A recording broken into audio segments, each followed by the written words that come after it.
Hello friends, 12th history படிக்கணும்னா கொஞ்சம் டஃப்னு தோணும் இல்லை?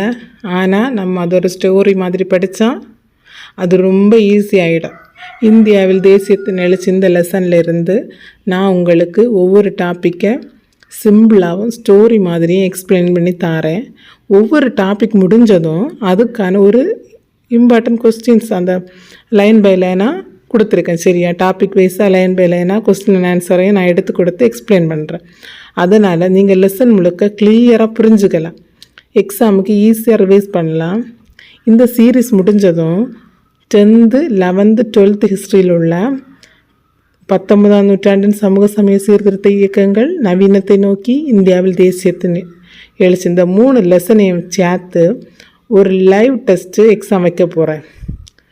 ஞாயிற்றுக்கிழமை வைக்க ட்ரை பண்ணுறேன். Exam date and time update பண்ணுறேன். சரியா?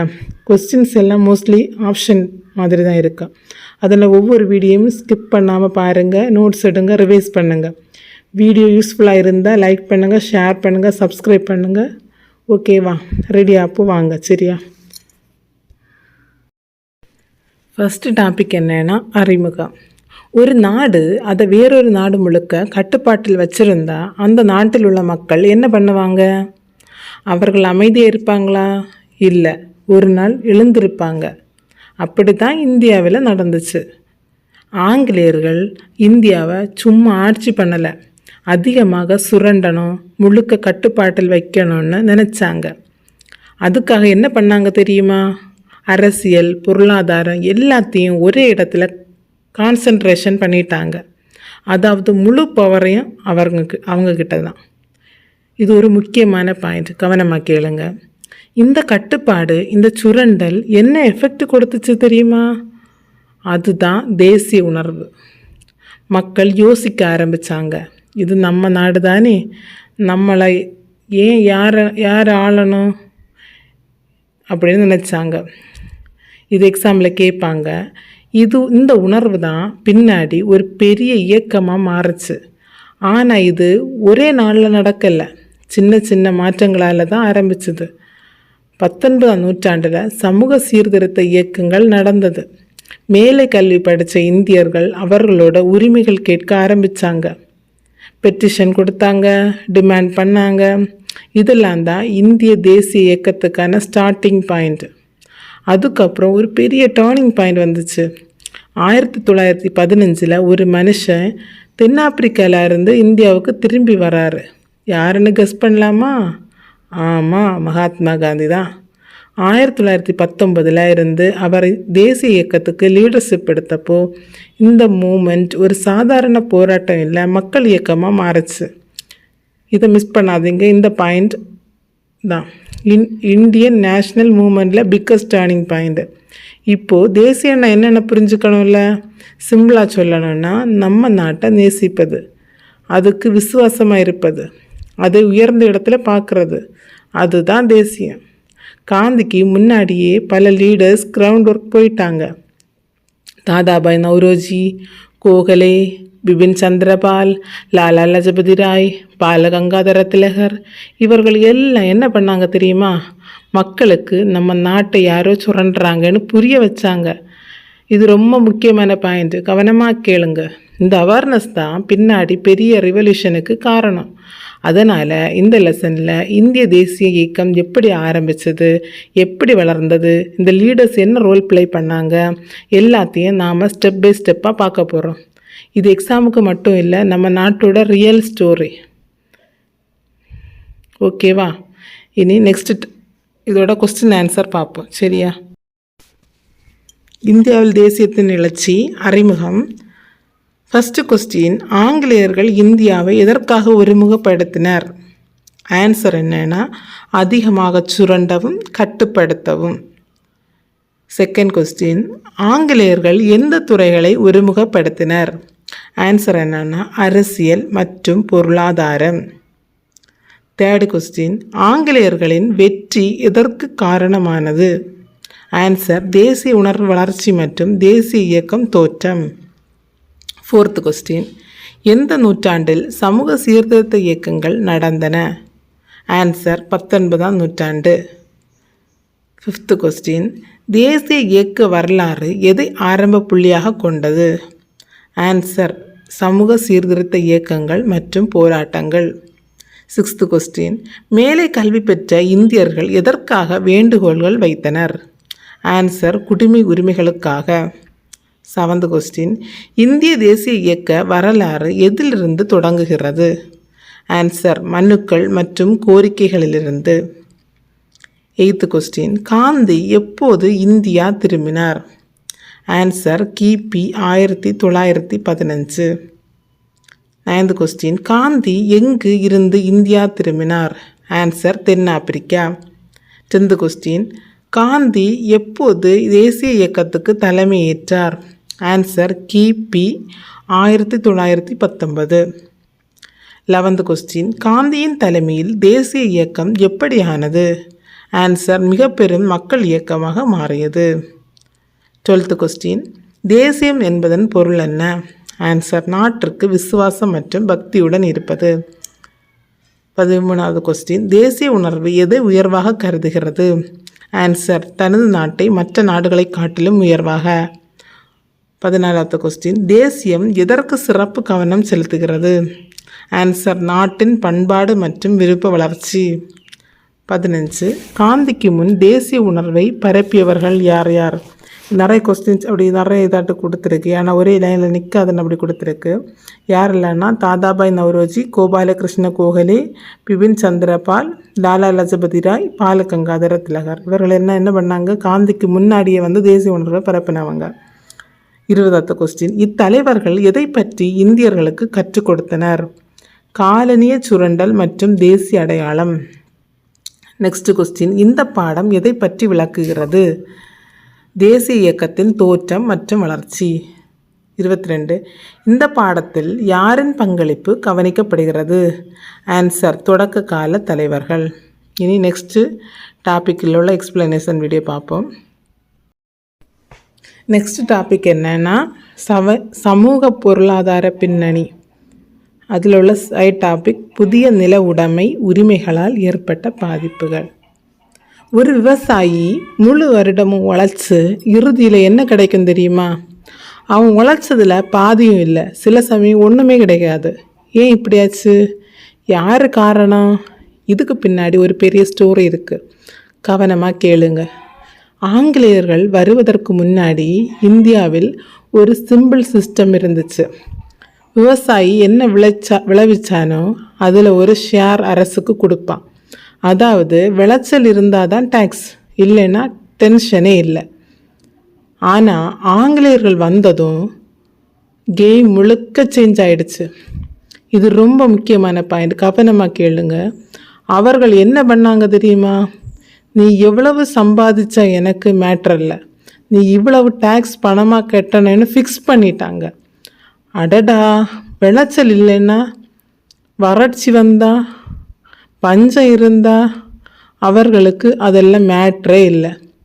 ரியல் லைஃப்பில் இமேஜின் பண்ணுங்க, நீங்கள் ஒரு ஷாப் வச்சுருக்கீங்க, சேல்ஸ் இல்லைன்னா கூட ரெண்ட் ஃபிக்ஸாக கட்டணும்னா எப்படி இருக்கும்? அதே ஃபீலிங் தான் விவசாயிகளுக்கு.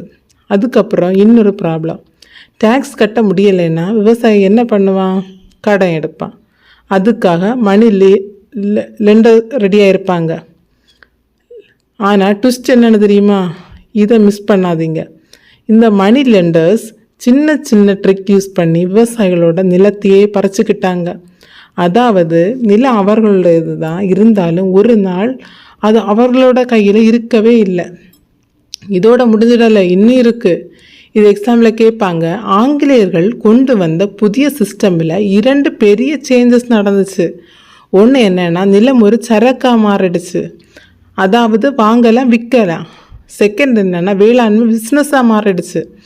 முன்னாடி விவசாயி தன் ஃபேமிலிக்கு தேவையானது தான் ப்ரொடியூஸ் பண்ணுவான், இப்போது மார்க்கெட்டுக்கு வேண்டியதை ப்ரொடியூஸ் பண்ணணும். அதாவது விவசாயி வாழ்க்கையே சேஞ்ச். இது ரொம்ப முக்கியமான பாயிண்ட், கவனமாக கேளுங்க. வரி கட்டலைன்னா அரசு நிலத்தை பறிமுதல் பண்ணும். அதுக்கப்புறம் என்ன? அந்த நிலம் ஆக்சுவலில் வேறவர்களுக்கு கொடுப்பாங்க. இப்படி ஒரு புதிய கிளாஸ் உருவானது. நிலப்பிரபுக்கள் அவர்கள் நிலத்தில் வாழவே மாட்டாங்க, சிட்டியில் செட்டில் ஆகிருப்பாங்க. ஆனால் ரெண்ட் மட்டும் ரெகுலராக வாங்குவாங்க. இது விவசாயிகளுக்கு எப்படி இருக்கும்? ஹார்ட் ஒர்க் அவர்களோடது, பெனிஃபிட் வேறவங்களோடது. இதெல்லாம் சேர்த்து விவசாயிகளுக்கு என்ன ஃபீலிங் வந்துச்சு தெரியுமா? அதிருப்தி, கோபம் எல்லாம் வந்துச்சு. இதை மிஸ் பண்ணாதீங்க. இந்த ஃபீலிங் தான் பின்னாடி ஒரு எதிர்ப்பாக மாறுச்சு. அதாவது விவசாயிகள் ஆங்கிலேயருக்கும் அவர்களோட கூட்டாளிகளுக்கும் எதிராக திரும்ப ஆரம்பித்தாங்க. ஓகேவா? இனி இதோட கொஸ்டின் ஆன்சர் வீடியோ பார்ப்போம். சமூக பொருளாதார பின்னணி, புதிய நில உடைமை உரிமைகளால் ஏற்பட்ட பாதிப்புகள். இந்த ஹெட்டிங்கில் உள்ள நம்ம கொஸ்டின் ஆன்சர் வீடியோ பார்க்க போகிறோம். ஃபஸ்ட்டு கொஸ்டின் என்னென்னா, ஆங்கிலேயர்கள் இந்தியாவின் எந்த முறையை சிதைத்தனர்? ஆன்சர் என்னென்னா, மரபு சார்ந்த நில உடைமை முறை. நெக்ஸ்ட் கொஸ்டின், ஆங்கிலேயருக்கு முன்பு நிலவரி எப்படி இருந்தது? ஆன்சர், விவசாயிகளுடன் விளைச்சலை பகிர்ந்தது. 3, ஆங்கிலேயர்கள் நிலவரியை எவ்வாறு நிர்ணயித்தனர்? ஆன்சர், பணமாக கணக்கிட்டு நிர்ணயித்தனர். 4, ஆங்கிலேயர்கள் எந்த சூழ்நிலைகளை கணக்கில் கொள்ளவில்லை? ஆன்சர், பயிர் இழப்பு, விலை வீழ்ச்சி, வறட்சி, பஞ்சம். 5, கடனை அடைக்க என்ன பழக்கம் ஏற்பட்டது? ஆன்சர், சொத்தை விற்பனை செய்தல். 6, யாரை ஆங்கிலேயர்கள் ஊக்குவித்தனர்? ஆன்சர், வட்டி கடன் கொடுப்பவர்களை. 7, கடன் கொடுத்தவர்கள் என்ன செய்தனர்? ஆன்சர், கடன் வாங்கியவரின் சொத்துக்களை அபகரித்தனர். 8, அவர்கள் எந்த முறைகளை பயன்படுத்தினர்? ஆன்சர், சூழ்ச்சி மற்றும் மோசடி.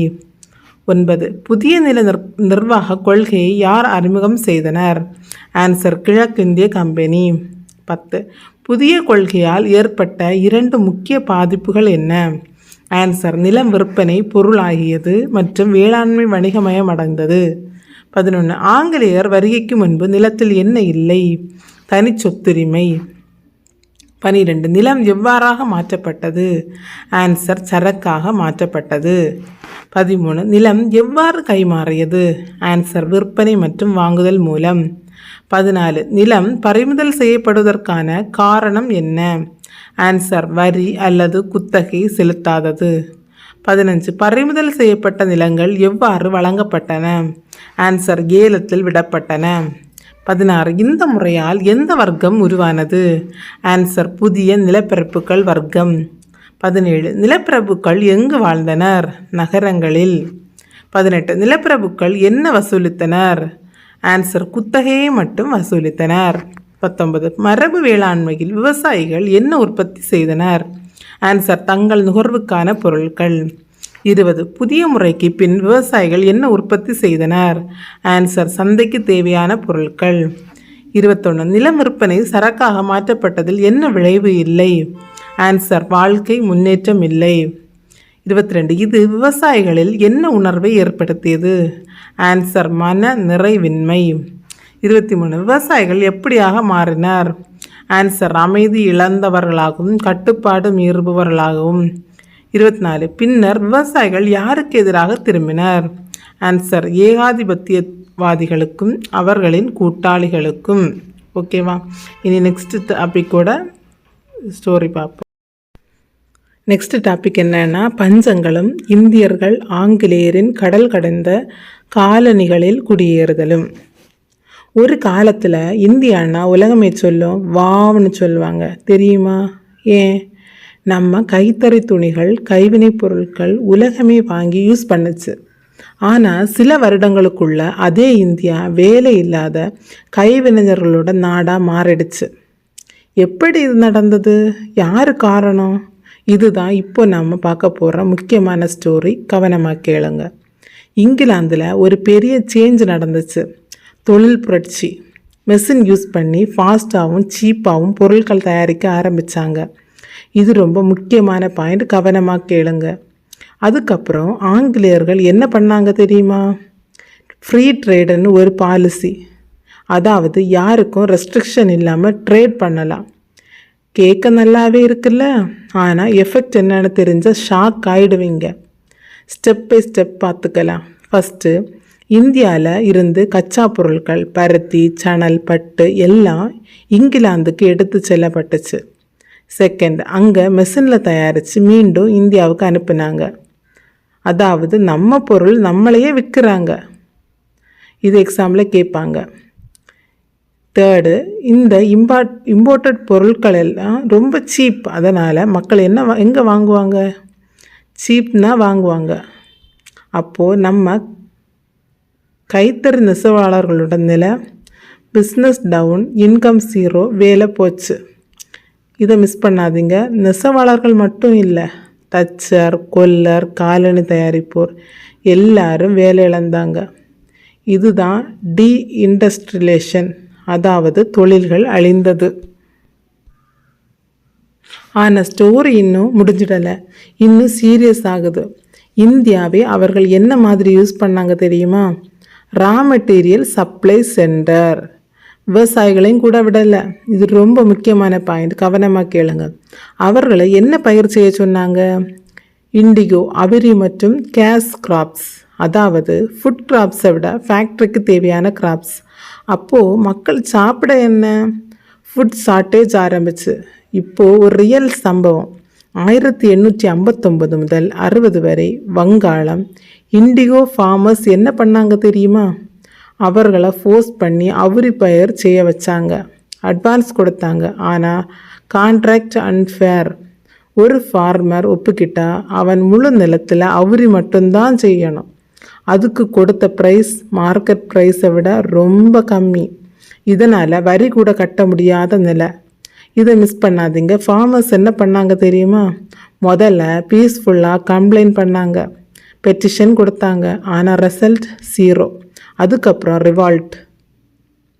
1859-60 இண்டிகோ ரிவால்ட். ஃபார்மர்ஸ் அன்டைட்டில் ஆனாங்க, பிளான்டர்ஸை வெளியேறினாங்க. இது எக்ஸாம்பிளில் கேட்பாங்க. அதாவது இந்த எல்லா எக்ஸ்ப்ளோட்டேஷனும் கைவினைஞர்கள் வேலை இழப்பு, விவசாயிகள் சுரண்டல் இதெல்லாம் சேர்ந்து பின்னாடி ஒரு பெரிய எதிர்ப்பாக மாறுச்சு. ஓகேவா? இனி இதோட கொஸ்டின் ஆன்சர் வீடியோ பார்ப்போம். நெக்ஸ்ட் டாபிக் என்னன்னா, கட்டுப்பாடுகளற்ற வணிக கொள்கை, தொழில் நீக்க செயல்பாடுகள் இந்திய கைவினைஞர்கள் மீது ஏற்படுத்திய தாக்கம். ஃபர்ஸ்ட் கொஸ்டின் என்னன்னா, தொழில் புரட்சி எங்கு ஏற்பட்டது? ஆன்சர் இங்கிலாந்தில். 2, தொழில் புரட்சிக்கு பிறகு கம்பெனி கொள்கை என்ன விளைவை கொடுத்தது? ஆன்சர் இந்தியாவில் தொழில்கள் நீக்கப்பட்டன. 3, இந்த நிலை எப்போது வரை நீடித்தது? ஆன்சர் முதல் உலகப்போர் தொடங்கும் வரை. 4, ஆங்கில அரசு எந்த கொள்கையை பின்பற்றியது? ஆன்சர் சுதந்திர வணிகம். 5, எந்த கச்சா பொருட்கள் இங்கிலாந்துக்கு எடுத்து செல்லப்பட்டன? ஆன்சர் பருத்தி, சணல், பட்டு. 6, கச்சா பொருட்களிலிருந்து தயாரித்த பொருட்கள் எங்கு அனுப்பப்பட்டன? இந்திய சந்தைக்கு. 7, இங்கிலாந்து பொருட்கள் இந்திய சந்தையில் எப்படி குவிந்தன? ஆன்சர் மலை போல் குவிந்தன. 8, இறக்குமதி துணிகள் ஏன் அதிகம் விற்றன? ஆன்சர் குறைந்த விலையில் கிடைத்ததால். 9, ஆங்கிலேயர் வருகைக்கு முன் இந்தியா எதற்காக புகழ் பெற்றது? ஆன்சர் கைத்தறி, துணி மற்றும் கைவினை பொருட்கள். 10, இந்திய பொருட்கள் எங்கு நல்ல மதிப்பு பெற்றிருந்தன? ஆன்சர் உலக சந்தையில். 11, காலனிய கொள்கையால் இந்திய பொருட்கள் என்ன இழந்தன? ஆன்சர் உள்நாட்டு மற்றும் பன்னாட்டு சந்தைகள். 12, எந்த தொழிலாளர்கள் வேலையற்றோர் ஆனார்கள்? ஆன்சர் நெசவாளர், தச்சர், கொல்லர், காலணி தயாரிப்போர். 13, இந்தியா எதற்கான இடமாக மாறியது? ஆன்சர் கச்சா பொருட்கள் கொள்முதல் இடம். 14, விவசாயிகள் எந்த பயிர்களை வளர்க்க வற்புறுத்தப்பட்டனர்? ஆன்சர் அவுரி மற்றும் தொழிற்சாலை பயிர்கள். 15, இம்மாற்றம் வேளாண்மைக்கு என்ன பாதிப்பு ஏற்படுத்தியது? ஆன்சர் வேளாண்மை பாதிக்கப்பட்டது. இதனால் என்ன பிரச்சனை ஏற்பட்டது? ஆன்சர் உணவு பற்றாக்குறை. 17, இண்டிகோ கலகம் எப்போது நடந்தது? ஆன்சர் 1859 முதல் 60 வரை. 18, இண்டிகோ கலகம் எங்கு நடைபெற்றது? ஆன்சர் வங்காளத்தில்.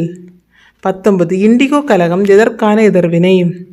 ஆன்சர் கம்பெனி அடக்குமுறை கொள்கைக்கு எதிராக. 20, யார் அவுரி பயிரிட கட்டாயப்படுத்தப்பட்டனர்? ஆன்சர் இந்திய குத்தகை விவசாயிகள். 21, அவுரி எதற்கு பயன்படுத்தப்பட்டது? ஆன்சர் துணி, சாயம் தயாரிக்க. 22, அவுரிக்கு எங்கு அதிக தேவை இருந்தது? ஆன்சர் ஐரோப்பாவில். 23 விவசாயிகள் எதை ஏற்க கட்டாயப்படுத்தப்பட்டனர்? ஆன்சர் சாதகமற்ற ஒப்பந்தங்கள். 24 ஒப்பந்தம் ஏற்றால் விவசாயி என்ன செய்ய வேண்டும்? ஆன்சர் அவுரி மட்டும் பயிரிட வேண்டும். 25 அவுரி விலை எப்படி இருந்தது? சந்தை விலையை விட குறைவு. 26 இதனால் விவசாயிகள் எந்த சிரமம் சந்தித்தனர்? ஆன்சர் வரி செலுத்த முடியவில்லை. 27 விவசாயிகள் முதலில் என்ன செய்தனர்? ஆன்சர் அதிகாரிகளுக்கு மனுக்கள் எழுதினர். 28 அவர்கள் எப்படி எதிர்ப்பு தெரிவித்தனர்? ஆன்சர் அமைதியான முறையில். 29 வேண்டுகோள்கள் பயனில்லாத போது என்ன செய்தனர்? ஆன்சர் முன்பணம் மற்றும் ஒப்பந்தத்தை மறுத்தனர். 30 அதன்பின் என்ன நடந்தது? ஆன்சர் கலகத்தில் இறங்கினர். 31 இண்டிகோ புரட்சியின் விளைவு என்ன? ஆன்சர் பண்ணையார்களை வெளியேற்றினர். 32 பண்ணையார்களை எங்கிருந்து வெளியேற்றினர்? ஆன்சர் வடக்கு வங்காளம். இனி நெக்ஸ்ட் இதோட அடுத்த டாப்பிக்கோட ஸ்டோரி. நெக்ஸ்ட் டாபிக் என்னன்னா பஞ்சங்களும் இந்தியர்கள் ஆங்கிலேயரின் கடல் கடந்த காலனிகளில் குடியேறுதல். அதில் சைட் டாபிக் பஞ்சங்கள். ஒரு நாட்டில் மக்கள் பட்டினியால் சாவாங்க, ஆனால் அதே நேரத்தில் உணவு வெளிநாட்டுக்கு அனுப்பப்படுதுன்னா இது எப்படி பாசிபிள்? இது உண்மையாக நடந்ததா? ஆமாம், இந்தியாவில் தான் இது நடந்தது. கவனமாக கேளுங்க. முந்தைய டாப்பிக்கில் நம்ம பார்த்தோம். கைவினைஞர்கள் வேலை இழந்தாங்க. அதுக்கப்புறம் என்ன ஆகும்? அவர்கள் எல்லாரும் விவசாயத்துக்கு ஷிஃப்ட் ஆகணும். ஆனால் அந்த விவசாயத்துக்கும் ப்ராப்ளம் வந்துடுச்சு. இது ரொம்ப முக்கியமான பாயிண்ட். கவனமாக கேளுங்க. நீர்ப்பாசனம் சரியாக மெயின்டைன் பண்ணலை, வரி அதிகம், ரெயின்ஃபெயில், இதெல்லாம் சேர்ந்து என்ன வந்துச்சு? பஞ்சம். ஒரு தடவை இல்லை, மீண்டும் மீண்டும். சரி, பஞ்சம் வந்தால் அரசு என்ன பண்ணணும்? முன்னாடி இந்திய அரசர்கள் என்ன பண்ணுவாங்க தெரியுமா? வரி குறைப்பாங்க, அரிசி விலை கண்ட்ரோல் பண்ணுவாங்க, ஃபுட் எக்ஸ்போர்ட் ஸ்டாப் பண்ணுவாங்க, அதாவது மக்கள் சர்வே ஆக ஹெல்ப் பண்ணுவாங்க. ஆனால் ஆங்கிலேயர்கள் அவர்கள் என்ன பண்ணாங்க தெரியுமா? இதை மிஸ் பண்ணாதீங்க, நாங்கள் இன்டர்ஃபியர் பண்ண மாட்டோம்னு சைடில் நின்னாங்க. அடடா, மக்கள் சாகுறாங்க, அவர்களுக்கு கேரே இல்லை. இதான் ரிசல்ட். லட்சக்கணக்கான மக்கள் பட்டினியால் இறந்தாங்க. இது எக்ஸாமில் கேட்பாங்க. 1770 முதல் 1900க்குள்ள சுமார் 25 மில்லியன் மக்கள் பஞ்சத்தாலே இறந்தாங்க. இது எவ்வளவு பெரிய நம்பர்னு இமேஜின் பண்ணுங்க. ஒரு கம்பேரிசன் சொல்லட்டா, உலக போர்களில் இறந்தது 5 மில்லியன், ஆனால் இந்தியாவில் பஞ்சத்தால் மட்டும் 25 மில்லியன். இது ரொம்ப முக்கியமான பாயிண்ட். கவனமாக கேளுங்க. இப்போது மிக ஷாக்கிங் விஷயம் என்னன்னா, மக்கள் பட்டினியால் சாகிற நேரத்தில் கூட அரிசி கோதுமை இங்கிலாந்துக்கு எக்ஸ்போர்ட் பண்ணினாங்க. இது கொஞ்சம் கூட மனிதத்தன்மையா? எக்ஸாம்பிள், 1866 ஒரிசா பஞ்சம், 1.5 மில்லியன் மக்கள் சாவாங்க. ஆனால் அதே நேரத்தில் 200 மில்லியன் பவுண்ட்ஸ் அரிசி இங்கிலாந்துக்கு அனுப்பினாங்க. இதை மிஸ் பண்ணாதீங்க. இந்த சிச்சுவேஷன் பார்த்து ஒரு பெரிய லீடர் ரியாக்ட் பண்ணார். யாருன்னு கஸ் பண்ணலாமா? தாதாபாய் நவ்ரோஜி. இந்தியாவின் வறுமை பற்றி ரிசர்ச் ஆரம்பித்தார். நெக்ஸ்ட் இன்னொரு முக்கிய சம்பவம். 1876 முதல் 78 வரை மழை வரல. மதராஸ் மாகாணம், நம்ம தமிழ் பகுதி, பெரிய பஞ்சம். 3.5 மில்லியன் மக்கள் உயிரிழந்தாங்க. அந்த டைமில் கவர்னர் யார் தெரியுமா? லிட்டன். அவரும் சேம் பாலிசி, நாங்கள் இன்டர்ஃபியர் பண்ண மாட்டோம். இதனால் மக்கள் இன்னும் அதிக பாதிக்கப்பட்டாங்க. இதெல்லாம் சேர்ந்து என்ன எஃபெக்ட்? மக்கள் மனசில் ஒரு கேள்வி, இந்த ஆட்சி நமக்கு யூஸா இல்லையா ப்ராப்ளமானு. இது ரொம்ப முக்கியமான பாயிண்ட். கவனமாக கேளுங்க. இந்த டிஸ்சாட்டிஸ்ஃபேக்ஷன் தான் பின்னாடி தேசிய உணர்வை ஸ்ட்ராங் ஆக்குச்சு. சரியா? இனி இதோட கொஸ்டின். பஞ்சங்களும் இந்தியர்கள் ஆங்கிலேயரின் கடல் கடந்த காலனிகளில் குடியேறுதலும். இந்த டாப்பிக்கில் உள்ள கொஸ்டின் ஆன்சர் பார்க்க போகிறோம். இந்தியா எந்த நாடாக மாறியதால் கைவினை தொழிலாளர்கள் பாதிக்கப்பட்டனர்? ஆன்சர் தொழில் நீக்கம் செய்யப்பட்ட நாடாக. 2 கைவினை தொழிலாளர்கள் ஏன் வேலை இழந்தனர்? ஆன்சர் தொழில் நீக்கம் காரணமாக. 3 பஞ்சங்கள் ஏற்படுவதற்கான காரணங்கள் என்ன? ஆன்சர் நீர்ப்பாசன புறக்கணிப்பு மற்றும் கடுமையான நிலவரி. 4 ஆங்கிலேயர் வருகைக்கு முன் ஆட்சியாளர்கள் பஞ்சத்தில் என்ன செய்தனர்? ஆன்சர் வரி விலக்கு மற்றும் உதவி நடவடிக்கைகள் செய்தனர். 5 பஞ்சகாலங்களில் தானிய விலைகள் எப்படி கட்டுப்படுத்தப்பட்டன? ஆன்சர் முறைப்படுத்தப்பட்டன. 6 பஞ்ச பகுதிகளிலிருந்து தானிய ஏற்றுமதி குறித்து என்ன செய்தனர்? ஆன்சர் தடை செய்தனர். 7 ஆங்கிலேயர்கள் பஞ்சங்களில் எந்த கொள்கையை பின்பற்றினர்? ஆன்சர் தலையிடா கொள்கை. 8 ஆங்கிலேயர் ஆட்சியில் பஞ்சத்தின் விளைவு என்ன? ஆன்சர் லட்சக்கணக்கான மக்கள் பட்டினியால் இறந்தனர். 9 1770 முதல் 1900 காலத்தில் பஞ்சத்தில் எத்தனை பேர் உயிரிழந்தனர்? ஆன்சர் 25 மில்லியன் பேர். 10 1793 முதல் 1900 காலத்தில் போர்களில் எத்தனை பேர் இறந்தனர்? ஆன்சர் 5 மில்லியன் பேர். இப்போ பஞ்சத்தில் தான் நிறைய பேர் இறந்துருக்காங்க, சரியா? 11 1891 முதல் 1900 காலத்தில் இந்தியாவில் பஞ்சத்தால் எத்தனை பேர் இழந்தனர்? ஆன்சர் 19 மில்லியன் பேர். 12 இந்த தகவலை கூறியவர் யார்? வில்லியம் டிக்பை. 13 அவர் எந்த பத்திரிகையின் ஆசிரியர்? மெட்ராஸ் டைம்ஸ். 14 மக்கள் பட்டினியால் இறந்த போதும் என்ன நடந்தது? ஆன்சர் கோதுமை இங்கிலாந்திற்கு ஏற்றுமதி செய்யப்பட்டது. 15 1866 எந்த பஞ்சம் ஏற்பட்டது? ஆன்சர் ஒரிசா பஞ்சம். 16 ஒரிசா பஞ்சத்தில் எத்தனை பேர் இறந்தனர்? Answer 15 million. 1.5 மில்லியன் பேர். 17 அதே நேரத்தில் எவ்வளவு அரிசி ஏற்றுமதி செய்யப்பட்டது? Answer 20 million pound. 18 ஒரிசா பஞ்சம் யாரை பாதித்தது? ஆன்சர் தாதாபாய் நவ்ரோஜி. 19 தாதாபாய் நவ்ரோஜி என்ன ஆய்வு தொடங்கினார்? ஆன்சர் இந்தியாவின் வறுமை ஆய்வு. 20 1876 முதல் 1878 காலத்தில் பஞ்சம் ஏன் ஏற்பட்டது? ஆன்சர் பருவ மழை பெய்யாததால். 21 அந்த பஞ்சம் எங்கு ஏற்பட்டது? ஆன்சர் மதராஸ் மாகாணம். 22 அந்த காலத்தில் யார் தலையிடா கொள்கையை பின்பற்றினார்? Answer Lytton. 23 மதராஸ் மாகாணத்தில் எத்தனை பேர் இறந்தனர்? ஆன்சர் 3.5 மில்லியன் பேர். இனி நெக்ஸ்ட் டாப்பிக்கோட ஸ்டோரி பார்ப்போம். நெக்ஸ்ட் டாபிக் என்னன்னா ஒப்பந்த கூலி தொழிலாளர். ஒரு வேலைக்கு போகிறதுக்காக நீங்கள் உங்கள் ஊரையும் குடும்பத்தையும் கடல் கடந்து போவீங்களா? அதுவும் அந்த வேலை அடிமை வேலை மாதிரி இருந்தால்? இது கற்பனை இல்லை, நம்ம இந்தியர்களுக்கு நடந்த உண்மை ஸ்டோரி. ஆங்கிலேயர்கள் உலகம் முழுக்க காலனிகள் வச்சுருந்தாங்க. சிலோன், இலங்கை, மொரீசியஸ், பிஜி, மலேசியா, கரீபியன், தென்னாப்பிரிக்கா. அங்கே என்ன ஸ்டார்ட் பண்ணாங்க தெரியுமா? பெருந்தோட்டங்கள், காப்பி, தேயிலை, கரும்பு. ஆனால் ப்ராப்ளம் என்னன்னா அங்கே வேலை செய்ய பீப்புள் இல்லை. இது ரொம்ப முக்கியமான பாயிண்ட், கவனமாக கேளுங்க. அதுக்காக அவர்கள் என்ன பண்ணாங்க தெரியுமா? இந்தியாவிலிருந்து ஒர்க்கர்ஸ் அனுப்புங்கன்னு கேட்டாங்க. முதல்ல மக்கள் ரெடியாக போவாங்கன்னு நினச்சாங்க. ஆனால் ஒரு ப்ராப்ளம், இந்திய மக்கள் தங்கள் நிலத்தோடு அட்டாச்சாக இருந்தாங்க. அதனால் அவர்கள் ஈஸியாக மூவ் ஆகலை. ஆனால் சிச்சுவேஷன் சேஞ்ச் ஆனது. பஞ்சம் வந்துச்சு.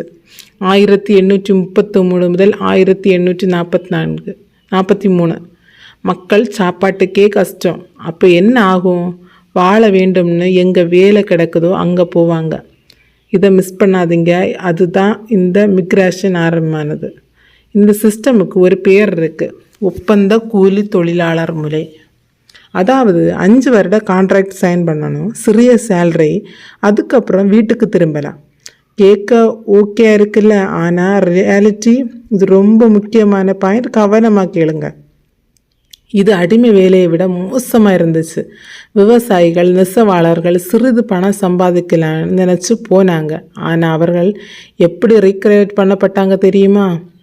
கண்காணிகள், ஏஜென்ட்ஸ் சிலரை கவர்ந்து, சிலரை ஏமாற்றி, சிலரை கடத்தி கூட அனுப்பினாங்க.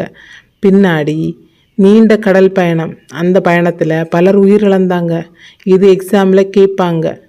ஒரு ஷிப்பில் ஆண்கள் 12%, பெண்கள் 18%, குழந்தைகள் 50%க்கு மேலே பயணத்திலேயே இறந்துட்டாங்க. இலங்கையில் மட்டும் இல்லை, மொரீசியஸ், பிஜி, கரீபியன், தென்னாப்பிரிக்கா எல்லா இடங்களுக்கும் இந்தியர்கள் போனாங்க. நம்பர்ஸ் பார்த்தா ஷாக்காகுவீங்க. 1846 80,000 பேர், 1855 1,28,000 பேர், 1877 3,80,000 பேர் இலங்கையில் மட்டும். மொரீசியஸில் மட்டும் 5 லட்சம் இந்தியர்கள். இது ரொம்ப முக்கியமான பாயிண்ட், கவனமாக கேளுங்க. ஏன் இவ்வளோ பேர் போனாங்க? வறுமை, பஞ்சம், வேலை இல்லாமல். இதன் ரிசல்ட் என்ன தெரியுமா? இந்தியர்கள் உலகம் முழுக்க பரவ ஆரம்பித்தாங்க. ஆனால் அது ஃப்ரீடமுக்காக இல்லை, சர்வைவலுக்காக. ஓகேவா? இனி இதோட கொஸ்டின் ஆன்சர் வீடியோ பார்ப்போம். நெக்ஸ்ட் டாபிக் ஒப்பந்த கூலி தொழிலாளர். ஃபஸ்ட்டு கொஸ்டின், எந்த காலனிகளில் பெருந்தோட்ட பயிர்கள் அறிமுகமானது? Ceylon, Mauritius, Fiji, Malaya, Caribbean, தென்னாப்பிரிக்கா. செகண்ட் கொஸ்டின், எந்த பயிர்கள் பெருந்தோட்டங்களில் வளர்க்கப்பட்டன? ஆன்சர் காப்பி, தேயிலை, கரும்பு. 3, பெருந்தோட்டங்களுக்கு என்ன தேவை அதிகரித்தது? ஆன்சர் தொழிலாளர்கள். 4, 1815 சிலோன் ஆளுநர் என்ன கேட்டார்? ஆன்சர் கூலி தொழிலாளர்களை அனுப்ப கேட்டார். 5, இந்த கடிதம் யாருக்கு அனுப்பப்பட்டது? ஆன்சர் மதராஸ் மாகாண ஆளுநருக்கு. 6, மதராஸ் ஆளுநர் அதை யாருக்கு அனுப்பினார்? ஆன்சர் தஞ்சாவூர் மாவட்ட ஆட்சியருக்கு. 7, மக்கள் ஏன் இடம்பெயர சிரமம் இருந்தது? ஆன்சர் நிலத்தின் மீது பற்று கொண்டதால். 8, தஞ்சை ஆட்சியர் என்ன கூறினார்? ஆன்சர் ஊக்கத்தொகை இல்லாமல் மக்கள் நகர மாட்டார்கள். 9, எந்த ஆண்டுகளில் பஞ்சம் மக்கள் புலம்பெயர செய்தது? ஆன்சர் 1833 மற்றும் 1843. 10, எந்த முறையில் தொழிலாளர்கள் அனுப்பப்பட்டனர்? ஆன்சர் ஒப்பந்த கூலி தொழிலாளர் முறை. 11, இந்தியர்கள் எங்கு வேலை செய்ய சென்றனர்? இலங்கை காப்பி, தேயிலை தோட்டங்கள். 12, 1843 என்ன ஒழிக்கப்பட்டது? அடிமை முறை. 13, இதனால் என்ன அதிகரித்தது? குடிபெயர்வு. 14, 1837 எத்தனை தொழிலாளர்கள் இலங்கைக்கு சென்றனர்? ஆன்சர் சுமார் 10,000. 15, 1846 தொழிலாளர்களின் எண்ணிக்கை எவ்வளவு? 80,000. 16, 1855 அது எவ்வளவு ஆனது? ஆன்சர் 1,28,000. 17, 1877 எத்தனை தொழிலாளர்கள் இருந்தனர்? ஆன்சர் 3,80,000. 18, ஒப்பந்த தொழிலாளர்கள் காலம் எவ்வளவு? ஆன்சர் 5 ஆண்டுகள். 19, ஒப்பந்தம் முடிந்த பின் என்ன கிடைக்கும்? ஆன்சர் குறைந்த கூலி மற்றும் வீடு திரும்பல். 20, யார் இந்த வேலைக்கு சென்றனர்? ஆன்சர் வறுமையில் இருந்த விவசாயிகள் மற்றும் நெசவாளர்கள். 21, இந்த முறை எப்படி இருந்தது? ஆன்சர் அடிமை தொழிலை விட மோசமானது.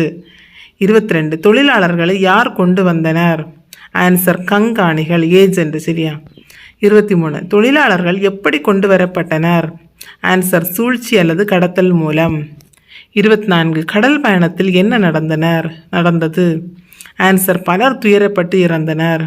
25, 1856 முதல் 1857 எந்த இடத்திலிருந்து கப்பல் சென்றது? ஆன்சர் கல்கத்தா. 26, அந்த கப்பல் எங்கு சென்றது? Answer Trinidad. 27, ஆண்களின் இறப்பு விகிதம் எவ்வளவு? ஆன்சர் 12.3%.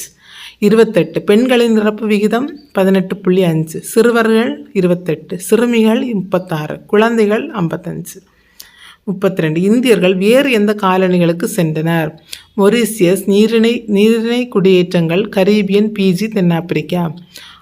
33, 1843 மொரீசியஸில் எத்தனை ஆண்கள் குடியேறினர்?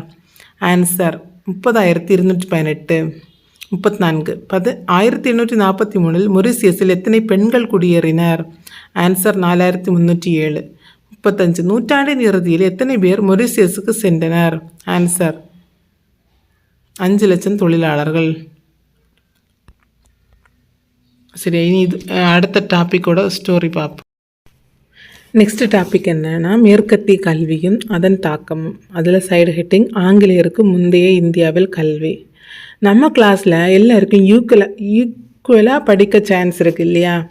ஆனால் ஒரு காலத்தில் யாருக்கு படிக்கலாம் யாருக்கு படிக்கக்கூடாதுன்னு டிசைட் பண்ணினாங்கன்னு சொன்னால் அது எப்படி பாசிபிள்? கல்விக்கும் ரெஸ்ட்ரிக்ஷனா? ஆமாம், இந்தியாவில் ஒரு காலத்தில் இப்படி தான் இருந்தது. கவனமாக கேளுங்க. ஆங்கிலேயர்கள் வருவதற்கு முன்னாடி இந்தியாவில் எஜுகேஷன் சிஸ்டம் எப்படி இருந்துச்சு தெரியுமா? இது ரொம்ப முக்கியமான பாயிண்ட், கவனமாக கேளுங்க. கல்வி எல்லாருக்கும் கிடைக்கல, சாதி மத அடிப்படையிலே டிவைட் ஆயிடுச்சு. அதாவது யாருக்கு படிக்கலாம் யாருக்கு முடியாதுன்னு ஃபிக்ஸ் பண்ணிட்டாங்க. இந்துக்களிடையே பிராமணர்களுக்கு தான் ஹையஸ்ட் எஜுகேஷன் கிடச்சிது. அவர்கள் என்ன படித்தாங்க தெரியுமா? சமய அறிவு, தத்துவம். அவர்கள் படித்த இடம் வித்தியாலயங்கள், சதுஸ்பதிகள். லாங்குவேஜ் என்ன? சமஸ்கிருதம். இது எக்ஸாமில் கேட்பாங்க. அவர்கள் மட்டும் படித்தாங்கன்னா மற்றவர்கள் என்ன பண்ணாங்க? அவர்கள் மோஸ்ட்லி எஜுகேஷனுக்கு வெளியே, அதாவது காமன் பீப்புளுக்கு எஜுகேஷன் கிடையாது. இப்போ ஒரு முக்கியமான விஷயம், இதை மிஸ் பண்ணாதீங்க. பெண்கள், ஒடுக்கப்பட்ட மக்கள், ஏழை மக்கள் கல்வி கற்க முடியாத நிலை. இது எவ்வளவு பெரிய இன்இக்வாலிட்டின்னு யோசிச்சு பாருங்க. சரி, தொழில் நாலேஜ் எப்படி வந்துச்சு?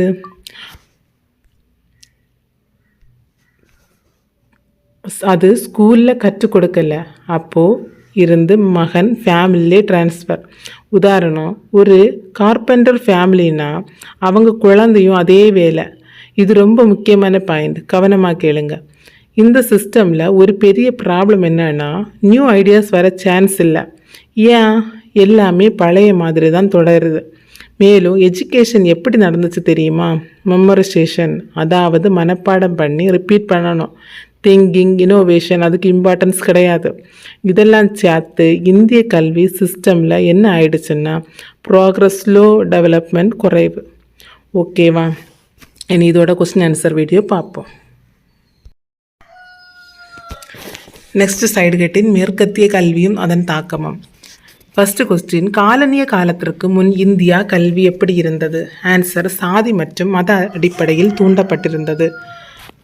2, இந்துக்களிடையே யார் உயர்நிலை கல்வி பெற்றனர்? ஆன்சர், பிராமணர்கள்.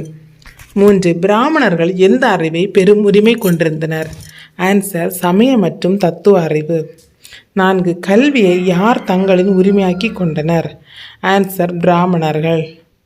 5, அவர்கள் சமூகத்தில் என்ன பணியில் இருந்தனர்?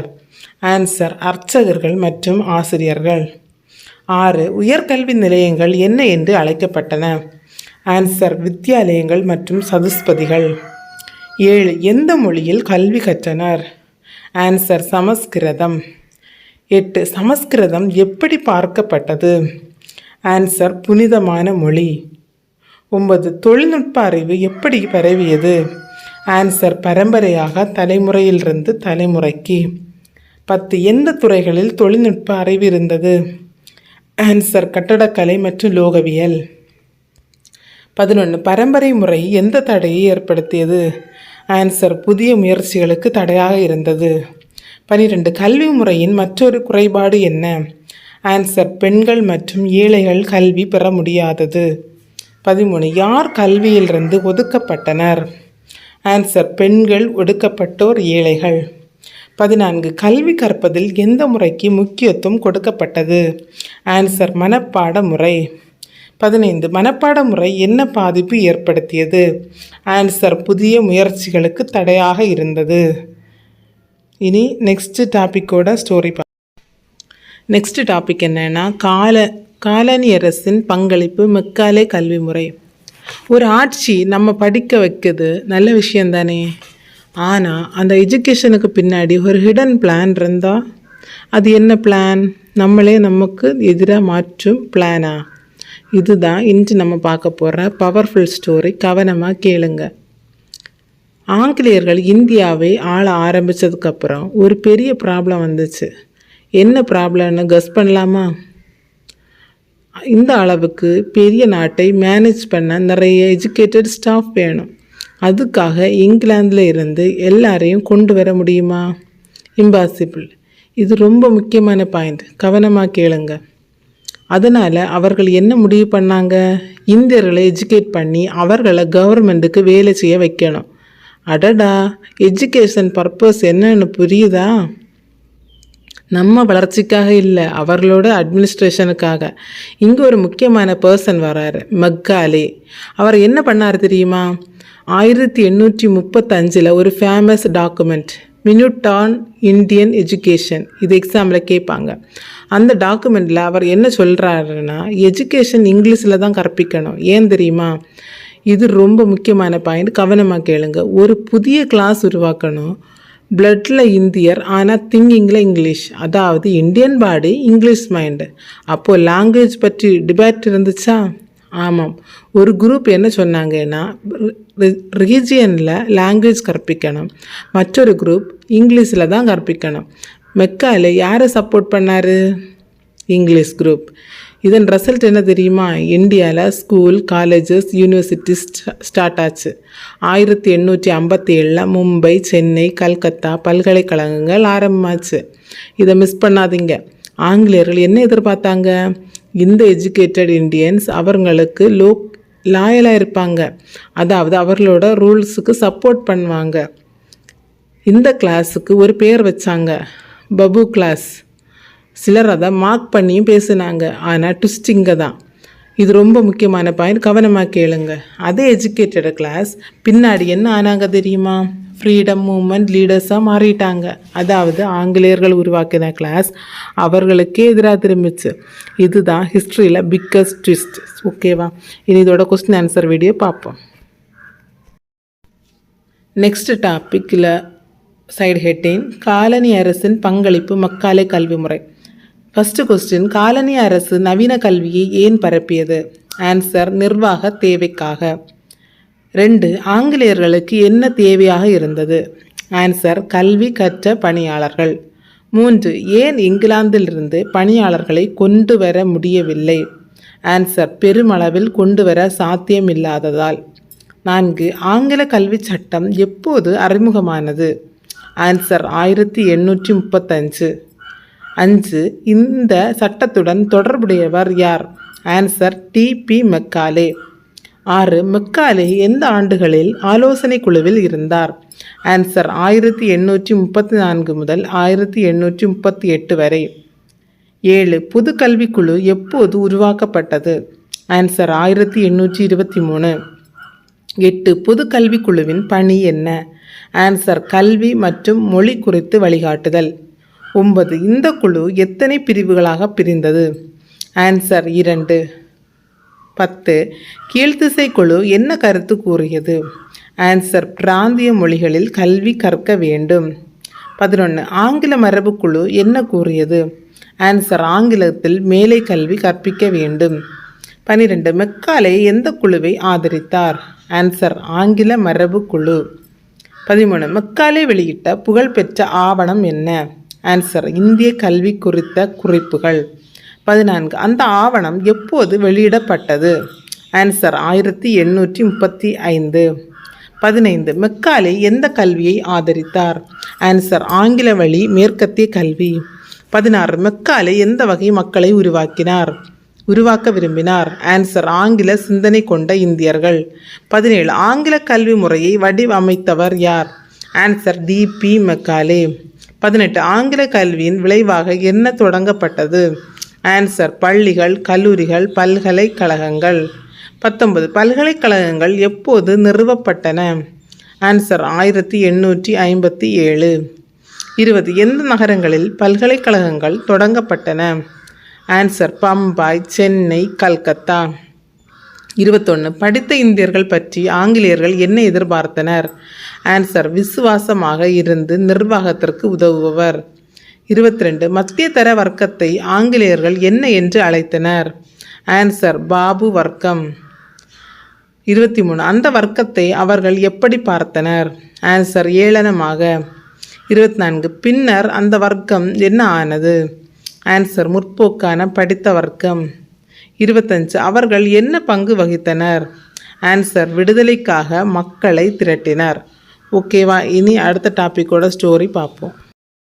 நெக்ஸ்ட் டாபிக் என்னென்னா, கற்றறிந்த மத்தியதர வகுப்பினரின் பங்கு. ஒரு குரூப் முதல்ல கவர்மெண்ட்டுக்கு சப்போர்ட் பண்ணோம், ஆனால் பின்னாடி அதே குரூப் ரிவல்யூஷன் ஸ்டார்ட் பண்ணணும்னா அது எப்படி பாசிபிள்? என்ன சேஞ்ச் நடந்துச்சு? அதுதான் இன்று நம்ம பார்க்க போகிற முக்கியமான ஸ்டோரி. கவனமாக கேளுங்க. முந்தைய டாப்பிக்கில் நாம் பார்த்தோம், ஆங்கில கல்வி வந்தது, அதன் ரிசல்ட் என்னன்னு தெரியுமா? இது ரொம்ப முக்கியமான பாயிண்ட், கவனமாக கேளுங்க. ஒரு புதிய கிளாஸ் உருவானது, கற்றறிந்த மத்தியதர வகுப்பு. இந்த கிளாஸில் யாரெல்லாம் இருந்தாங்க?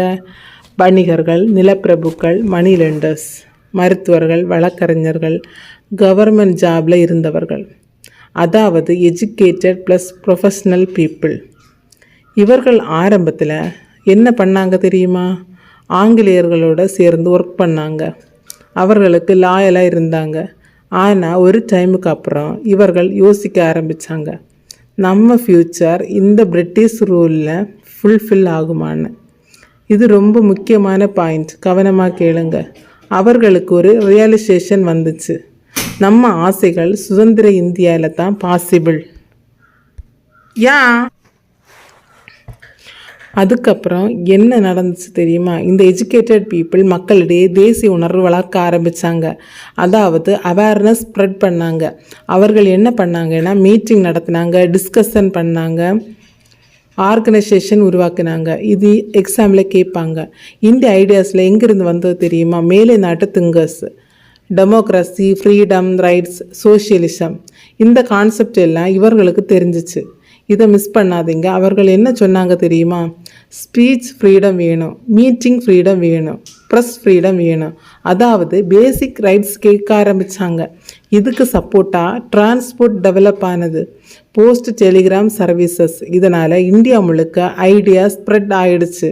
இப்போ ஒரு முக்கியமான விஷயம், இந்த மூமெண்ட்டில் லீடர்ஸ் யாரெல்லாம் தெரியுமா? ராஜாராம் மோகன் ராய், வித்யாசாகர், விவேகானந்தர், தாதாபாய் நவ்ரோஜி, கோகலே, சுரேந்திரநாத் பானர்ஜி. இவர்களெல்லாம் இந்த எஜுகேட்டட் கிளாஸில் இருந்தவர்கள். இது ரொம்ப முக்கியமான பாயிண்ட், கவனமாக கேளுங்க. இந்த கிளாஸ் இந்தியன் நேஷ்னல் காங்கிரஸ் உருவாக காரணமானது. ஓகேவா? இனி இதோட கொஸ்டின் ஆன்சர் வீடியோ பார்ப்போம். நெக்ஸ்ட் டாபிக், கற்றறிந்த மத்தியதர வகுப்பினரின் பங்கு. ஃபர்ஸ்ட் கொஸ்டின், புதிய சமூக வர்க்கங்கள் உருவாக காரணம் என்ன? ஆன்சர், பொருளாதார மாற்றங்கள் மற்றும் மேற்கத்திய கல்வி. செகண்ட் கொஸ்டின், புதிய வர்க்கங்களில் இருந்து எது உருவானது? ஆன்சர், நவீன கற்றறிந்தோர் பிரிவு. 3, இந்நவீன சமூக வர்க்கத்தை யார் உருவாக்கினர்? ஆன்சர், ஆங்கிலேயர்கள். 4, இந்த வர்க்கத்தில் யார் அடங்கினர்? ஆன்சர், வணிகர்கள், நிலப்பிரபுக்கள், கடன் கொடுப்போர். 5, மேலும் இதில் யார் அடங்கினர்? ஆன்சர், அரசு பணியாளர்கள், மருத்துவர்கள், வழக்கறிஞர்கள். 6, இவர்கள் ஆரம்பத்தில் எப்படி பழகினர்?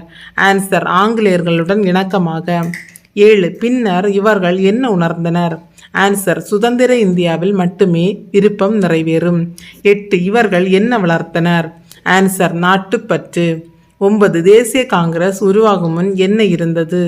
ஆன்சர், பல அமைப்புகள். 10, அந்த அமைப்புகளில் யாரின் எண்ணங்கள் இருந்தன? ஆன்சர், கற்றறிந்தோர் வர்க்கம். 11, நவீன கற்றறிந்தோரில் ஒருவர் யார்? ஆன்சர், ராஜாராம் மோகன் ராய். 12, நவீன கற்றறிந்தோரில் இன்னொருவர் யார்? ஈஸ்வர சந்திர வித்யாசாகர், சுவாமி விவேகானந்தர், அரவிந்த் கோஷ், கோபாலகிருஷ்ண கோகலே, தாதாபாய் நவ்ரோஜி, பெரோஸ்ட்ரோ மேத்தா, சுரேந்திரநாத் பானர்ஜி. இவங்க எல்லாரும் உண்டு. சரியா? நெக்ஸ்ட் கொஸ்டின், இவர்கள் எந்த துறைகளில் தலைமையேற்றனர்? அரசியல், சமூகம், மத இயக்கங்கள். 20, மேலை நாட்டு அறிஞர்களில் ஒருவர் யார்? Answer, John lock. 21, மேலை நாட்டு அறிஞர்களில் ஒருவர் யார்? James Stuart Mill. Next, Mazzini, Garibaldi, Rousseau, Thomas Paine, Marx. 27, இந்தியர்கள் எந்த கருத்தை அறிவித்தனர்? தேசியம், மக்களாட்சி, சோசாலிசம். 28, இயற்கை உரிமைகளில் ஒன்று என்ன? பத்திரிகை சுதந்திரம். இன்னொன்று பொதுக்கூட்ட பேச்சு சுதந்திரம். இன்னொன்று ஒன்று கூடும் சுதந்திரம். 31, இந்த உரிமைகள் யார் மதித்தனர்? ஆன்சர், ஐரோப்பிய கூட்டாளிகள். 32, இதற்காக என்ன உருவாக்கப்பட்டது? பல அமைப்புகள். 33, இந்த அமைப்புகளில் என்ன நடந்தது? ஆன்சர், மக்கள் சந்தித்து விவாதித்தனர். 34, விவாதங்கள் எதனால் விரிவடைந்தது? ஆன்சர், போக்குவரத்து வசதி. 35, மேலும் எது உதவியது? ஆன்சர், அஞ்சல் மற்றும் தந்தி சேவைகள். 36, இதனால் என்ன சாத்தியமானது? ஆன்சர், தேசிய அளவிலான விவாதங்கள். இனி அடுத்த டாப்பிக்கோட ஸ்டோரி வீடியோ பார்ப்போம். நெக்ஸ்ட் டாபிக் என்னன்னா, சமய பரப்பாளர்களின் பங்களிப்பு. ஒரு ஸ்கூல் ஃப்ரீயாக படிக்க விடுது, ஆனால் அதுக்குள்ளே ஒரு ஹிடன் நோக்கம் இருந்தால் அது நல்லதா கெட்டதா, அல்லது ரெண்டு மிக்ஸா? இதுதான் இன்னும் நம்ம பார்க்க போகிற இன்ட்ரெஸ்டிங் ஸ்டோரி. கவனமாக கேளுங்க. முந்தைய டாப்பிக்கில் நாம் பார்த்தோம், இந்தியாவில் எஜுகேஷன் எல்லாருக்கும் கிடைக்கல, பர்டிகுலர்லி கீழ்த்தட்டு மக்கள், பெண்கள், அவர்களுக்கு வாய்ப்பு இல்லை. அந்த நேரத்தில் ஒரு குரூப் இந்தியாவுக்குள்ளே வந்தது, கிறிஸ்தவ சமய பரப்பாளர்கள். அவர்கள் என்ன பண்ணாங்க தெரியுமா? இது ரொம்ப முக்கியமான பாயிண்ட், கவனமாக கேளுங்க. மாடர்ன் எஜுகேஷன் இன்ட்ரடியூஸ் பண்ண ஆரம்பித்தாங்க. ஸ்கூல்ஸ் ஸ்டார்ட் பண்ணாங்க, புதிய சப்ஜெக்ட் கற்றுக் கொடுத்தாங்க. முக்கியமாக கீழ்த்தட்டு மக்கள், முன்னாடி எஜுகேஷன் கிடைக்காதவர்கள், இப்போது ஃபஸ்ட் டைம் படிக்க சான்ஸ் கிடச்சிது. ரியல் லைஃப்பில் இமேஜின் பண்ணுங்கள், ஒரு குரூப்புக்கு நீங்கள் எப்போவும் டோர் க்ளோஸ் பண்ணிட்டு இருந்தீங்கன்னு நினச்சிக்கோங்க. ஒரு நாள் யார் வந்து அந்த டோர் ஓப்பன் பண்ணிட்டாங்க, அவங்களுக்கு அது எவ்வளோ பெரிய சேஞ்ச் இருக்கும். இதை மிஸ் பண்ணாதீங்க. இந்த மிஷினரிஸ் எஜுகேஷன் மட்டும் இல்லை, கிறிஸ்தவ மதத்தையும் டீச் பண்ணாங்க. அவர்கள் என்ன கிரிட்டிசைஸ் பண்ணாங்க தெரியுமா? பல கடவுள் நம்பிக்கை, சாதி வேறுபாடு, அதாவது இந்திய சமூகத்தில் இருந்து சில ப்ராக்டிசஸுக்கு சேலஞ்ச். இது ரொம்ப முக்கியமான பாயிண்ட், கவனமாக கேளுங்க. இந்த சேலஞ்ச் ஒரு பெரிய ரியாக்ஷன் உருவாக்குச்சு. என்ன ரியாக்ஷன் தெரியுமா? இந்தியர்கள் தங்களோட சமுதாயத்தையே ரீதிங்க் பண்ண ஆரம்பித்தாங்க. நம்மளை என்ன தவறு இருக்குது, எதை சேஞ்ச் பண்ணணும்னு யோசித்தாங்க. இதன் ரிசல்ட் சமூக சமய சீர்திருத்த இயக்கங்கள், அதாவது மிஷனரிஸ் இன்டைரக்ட்லி ரீஃபார்ம் மூமெண்ட்டுக்கு காரணம் ஆனாங்க. இது எக்ஸாம்பிள் கேட்பாங்க. ஆனால் ஒரு முக்கியமான விஷயம், எல்லாரும் ரிலீஜியன் சேஞ்ச் பண்ணலை, வெரி ஃபியூ பீப்புள் மட்டுமே கன்வெர்ட் ஆனாங்க. ஓகேவா? இனி இதோட கொஸ்டின் ஆன்சர் வீடியோ பார்ப்போம். சமய பரப்பாளர்களின் பங்களிப்பு. ஃபர்ஸ்ட் கொஸ்டின், நவீன கல்வியை பரப்ப தொடக்க முயற்சி யாரால் செய்யப்பட்டது? ஆன்சர், கிறிஸ்தவ சமய பரப்பு நிறுவனங்கள். 2, சமய பரப்பு நிறுவனங்களை என்ன தூண்டியது? ஆன்சர், மதமாற்ற ஆர்வம். 3, அவர்கள் எந்த நம்பிக்கைகளை எதிர்த்தனர்? ஆன்சர், பல கடவுள் நம்பிக்கை. 4, அவர்கள் எந்த சமூக அமைப்பை தாக்கினர்? ஆன்சர், சாதிய ஏற்றத்தாழ்வு. 5, கிறிஸ்தவத்தை எப்படி போதித்தனர்? நவீன மதசார்பற்ற கல்வி மூலம். 6, சமயப்பரப்பு நிறுவனங்கள் எந்த முறையை பயன்படுத்தின? ஆன்சர், கல்வி மூலம் மதப்பரப்பு. 7, யாருக்கு கல்வி வாய்ப்பு வழங்கப்பட்டது? ஆன்சர், அடித்தட்டு மற்றும் விளிம்பு நிலை மக்கள். 8, மரபு கல்வி முறையில் யாருக்கு உரிமை மறுக்கப்பட்டது? ஆன்சர், அடித்தட்டு மக்கள். 9, கிறிஸ்தவ மதத்திற்கு மாறியவர்கள் எவ்வளவு? மிகச்சிறிய பகுதி.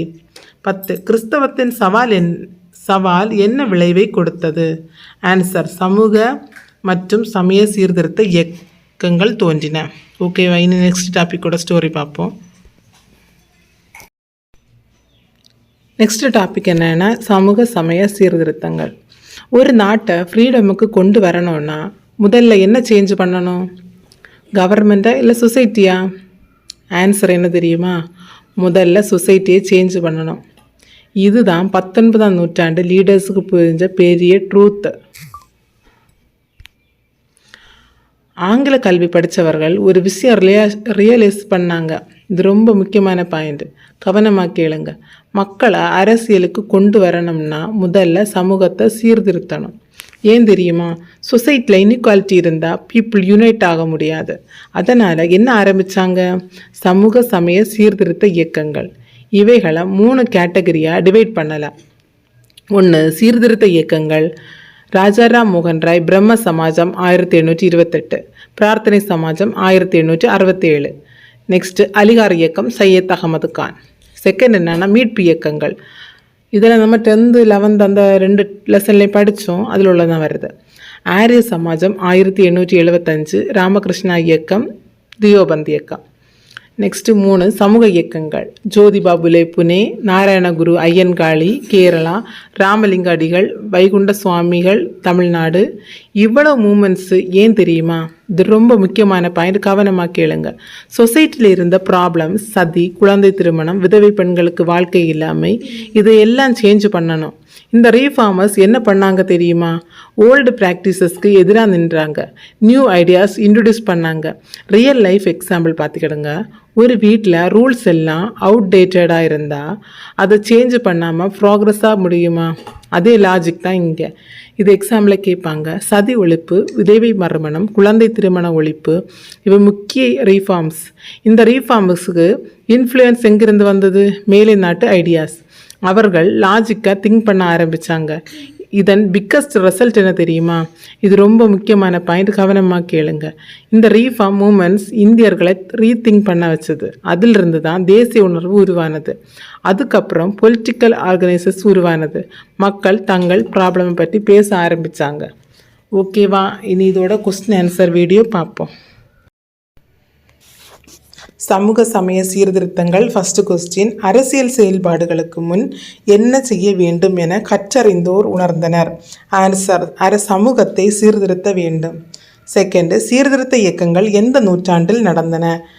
ஆன்சர், 19ஆம் நூற்றாண்டு. 3, பிரம்ம சமாஜத்தை நிறுவியவர் யார்? ஆன்சர், ராஜா ராம் மோகன் ராய். 4, பிரார்த்தனை சமாஜத்தை உருவாக்கியவர் யார்? Answer, doctor Atmaram பண்டுரங்.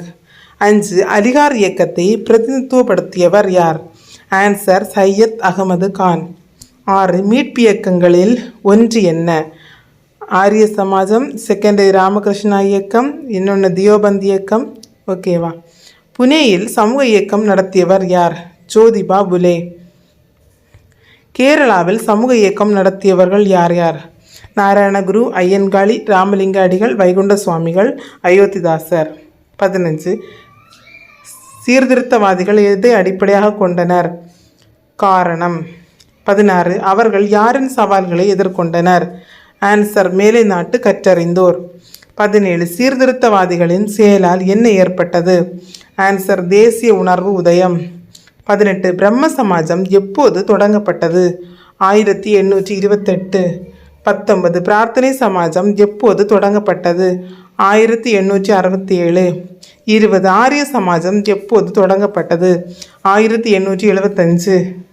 21, ராயின் முயற்சியை யார் தொடர்ந்தனர்? கேசவ் சந்திரசன் மற்றும் ஈஸ்வர சந்திர வித்யாசாகர். 22, சீர்திருத்தவாதிகள் எந்த சடங்குகளை ஒழிக்க முயன்றனர்? ஆன்சர், சதி மற்றும் குழந்தை திருமணம். 23, அவர்கள் எந்த சமூக மாற்றத்தை ஆதரித்தனர்? ஆன்சர், விதவை மறுமணம். 24, இஸ்லாமியர்களிடையே இதே பணியை செய்த இயக்கம் எது? ஆன்சர், அலிகார் இயக்கம். 25, பின்னர் எந்த அமைப்புகள் தோன்றின? ஆன்சர், அரசியல் அமைப்புகள். 26, அவை எதை பற்றி பேசின? ஆன்சர், மக்களின் குறைகள். ஓகேவா, இனி நெக்ஸ்ட்டு டாப்பிக்கோட ஸ்டோரி பார்ப்போம். நெக்ஸ்ட் டாபிக், தேசியத்தின் எழுச்சிக்கு ஏனைய முக்கிய காரணங்கள். அதில் சைடு டாபிக் 1857 குறித்த ஓயாத நினைவுகள். ஒரு சம்பவம், ஒரு தோல்வி, ஆனால் அதுதான் ஒரு பெரிய இயக்கத்துக்கு ஆரம்பமாக இருந்தால் அது எப்படி பாசிபிள்? தோல்வி எப்படி சக்ஸஸுக்கு வழியாகும்? இதுதான் 1857 கதையின் ரியல் பவர். கவனமாக கேளுங்க. 1857 இந்திய வரலாற்றில் ஒரு டேர்னிங் பாயிண்ட். இந்த எழுச்சி சிலர் சொல்வாங்க இந்தியாவின் முதல் சுதந்திர போராட்டம். இது ரொம்ப முக்கியமான பாயிண்ட். கவனமாக கேளுங்க. இந்த 1857 ரிவால்ட் தேசிய இயக்கத்துக்கு பிறந்த நாள் மாதிரி. ஆனால் அது வெற்றி அடையலை. ஆங்கிலேயர்கள் அதை க்ரஷ் பண்ணிட்டாங்க. அதுக்கப்புறம் என்ன நடந்துச்சு தெரியுமா? ஒரு ப்ரூச்சுவல் ரிவெஞ்ச். இதை மிஸ் பண்ணாதீங்க. ஆங்கில இராணுவம் பழி தீர்க்க ஆரம்பிச்சது. என்ன அளவுக்கு தெரியுமா? லா ஃபாலோ பண்ணலை, ஜஸ்டிஸ் ஃபாலோ பண்ணலை. யாராவது இன்னோசென்ட்டாக இருந்தாலும் தூக்கு தண்டனை. இது ரொம்ப முக்கியமான பாயிண்ட். கவனமாக கேளுங்க. விசாரணை கூட சரியாக நடக்கலை.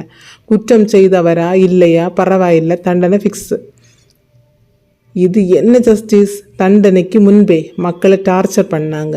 அது ஒரு மனிதாபிமானமே இல்லாத சிச்சுவேஷன். டெல்லி சியேஜ் 1857 ஜூன் முதல் செப்டம்பர் வரை. ஆங்கில படைகள் நகரத்தை முற்றுகையிட்டது.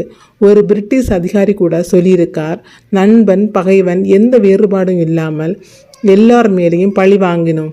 அவரே ஒப்புக்கிறாங்க. இது எக்ஸாமில் கேட்பாங்க. அவர் இன்னொரு ஷாக்கிங் லைன் சொன்னார், நாதிர்ஷாவை விட நாம் அதிகமாக கொள்ளையடித்தோம். இமேஜின் பண்ணுங்க, அவ்வளவு வயலன்ஸ். இப்போது ஒரு முக்கியமான ட்விஸ்ட்டு. இது ரொம்ப முக்கியமான பாயிண்ட். கவனமாக கேளுங்க. இந்த ப்ரூட்டுவாலிட்டி இந்தியர்களின் மனசில் ஒரு டீப் மெமரியாக பதிஞ்சிச்சு.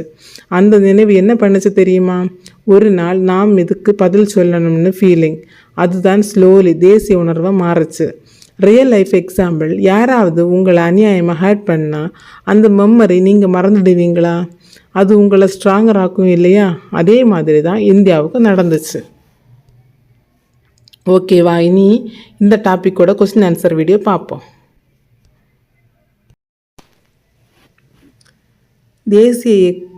தேசியத்தின் எழுச்சிக்கு ஏனைய முக்கிய காரணங்கள். 1857 குறித்த ஓயாத நினைவுகள். முதல் கொஸ்டின், இந்திய தேசிய இயக்கத்தின் பிறந்த நாள் எது? 1857 பேரெழுச்சி. 2. 1857 புரட்சிக்கு பின் என்ன நடந்தது? ஆன்சர், ஆங்கில இராணுவம் அட்டூழியம் செய்தது. 3. இராணுவ சட்டங்கள் எப்படி இருந்தது? ஆன்சர், பின்பற்றப்படவில்லை. 4. நீதிமன்ற விசாரணையில் என்ன நடந்தது? ஆன்சர், குற்றமில்லாதவர்களும் தூக்கிலிடப்பட்டனர். 5. விசாரணை அதிகாரிகள் என்ன கூறினர்? ஆன்சர், கைதிகளை தூக்கிலிடுவது உறுதி. 6. எதிர்ப்பு தெரிவித்தவர்களுக்கு என்ன நடந்தது? ஆன்சர், அடக்கப்பட்டனர். 7. விசாரணைகள் எப்படி இருந்தது? ஆன்சர், கேலி கூத்தாக இருந்தது. 8. தண்டனைக்கு முன் கைதிகள் என்ன அனுபவித்தனர்? ஆன்சர், சித்திரவதை. 9. டெல்லி முற்றுகை எப்போது நடந்தது?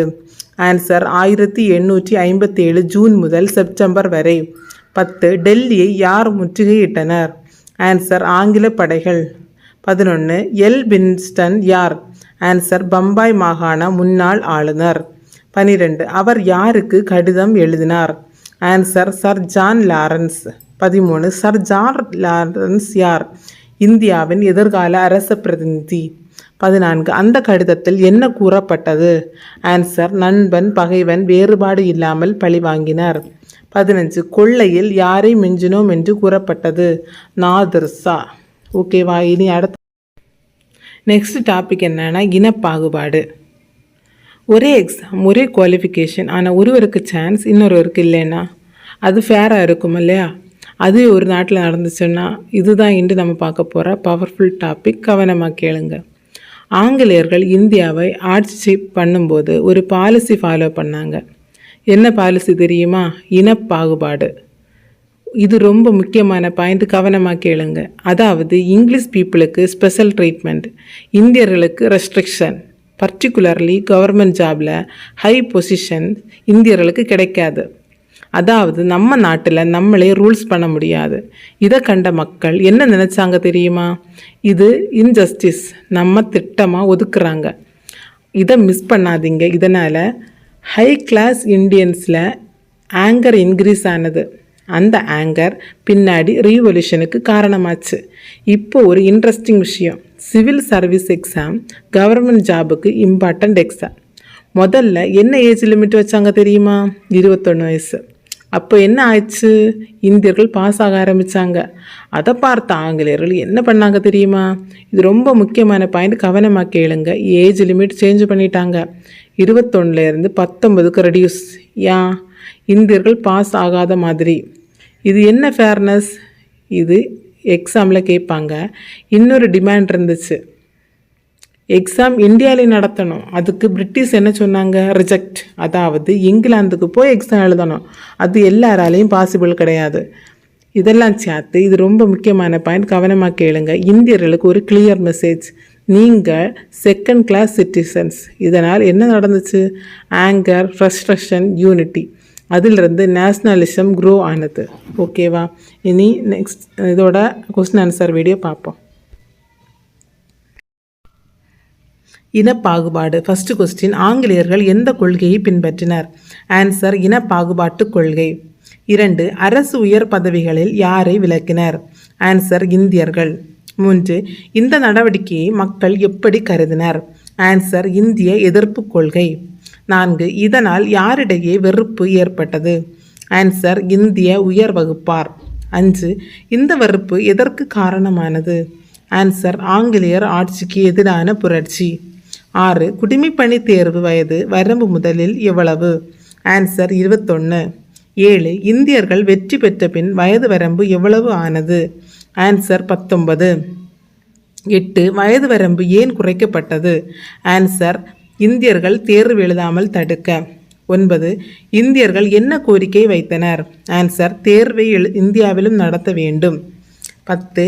ஆங்கில அரசு இந்த கோரிக்கையை என்ன செய்தது? ஆன்சர், ஏற்க மறுத்தது. ஓகேவா? இனி நெக்ஸ்ட்டு சைடு டாப்பிக்கோட ஸ்டோரி பார்ப்போம். நெக்ஸ்ட் டாபிக், இந்தியர்களுக்கு எதிரான அடக்குமுறை சுரண்டல் நடவடிக்கைகள். நீங்கள் ஒரு நாட்டில் வாழ்கிறீங்க, அங்கே பேசினாலே தண்டனை, எழுதினாலே தடைனா அந்த நாட்டு மக்கள் என்ன ஃபீல் பண்ணுவாங்க? இதுதான் இந்தியர்களுக்கு நடந்த உண்மை. கவனமாக கேளுங்க. ஆங்கிலேயர்கள் ரூல் பண்ணும்போது மக்கள் எதிர்ப்பு காட்ட ஆரம்பித்தாங்க. அதை பார்த்த ஆங்கிலேயர்கள் என்ன பண்ணாங்க? இது ரொம்ப முக்கியமான பாயிண்ட், கவனமாக கேளுங்க. ஆப்போசிட்டையே சப்ரஸ் பண்ணணும்னு முடிவு பண்ணாங்க. அதுக்காக லாஸ் கொண்டு வந்தாங்க.